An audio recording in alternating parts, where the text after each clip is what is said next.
आक्रोश मराठी न्यूज, जनसामान्याचे हक्काचे व्यासपीठ।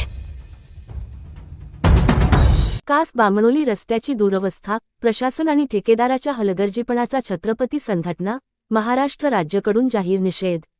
सातारा जिल्ह्यातील प्रसिद्ध पर्यटनस्थळांना जोडणाऱ्या कास बामणोली मार्गाची सध्या अत्यंत दयनीय अवस्था झाली असून या रस्त्यावरून प्रवास करणाऱ्या नागरिकांना, पर्यटकांना तसेच स्थानिक वाहनचालकांना मोठ्या अडचणींचा सामना करावा लागत आहे। रस्त्यावर ठिकठिकाणी मोठमोठे खड्डे पडले असून अनेक ठिकाणी डांबरीकरण उखडल्यामुळे अपघाताचा धोका वाढला आहे। सदर रस्त्याच्या दुरुस्तीबाबत सार्वजनिक बांधकाम विभागाने पीडब्ल्यूडी संबंधित ठेकेदाराला काम तातडीने पूर्ण करण्याबाबत पत्र दिल्याची माहिती समोर आली आहे।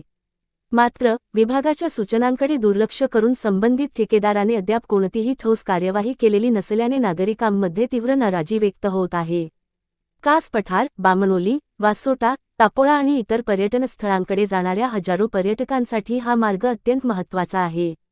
पावसाळ्यात या मार्गावरील वाहतूक अधिक वाढत असताना रस्त्याच्या खराब अवस्थेमुळे वाहनांचे नुकसान, वाहतूक कोंडी तसेच अपघातांच्या घटनांमध्ये वाढ होण्याची शक्यता निर्माण झाली आहे। या गंभीर प्रश्नाकडे दुर्लक्ष करणाऱ्या संबंधित ठेकेदाराचा आणि जबाबदार यंत्रणेचा छत्रपती संघटना महाराष्ट्र राज्य यांच्या वतीने जाहीर निषेध करण्यात येत आहे। नागरिकांच्या सुरक्षिततेशी खेळणाऱ्या अशा निष्काळजीपणाला माफी नसून रस्त्याची तातडीने दुरुस्ती करण्यात यावी, अन्यथा लोकशाही मार्गाने तीव्र आंदोलन छेडण्यात येईल, असा इशाराही संघटनेच्या वतीने देण्यात आला आहे।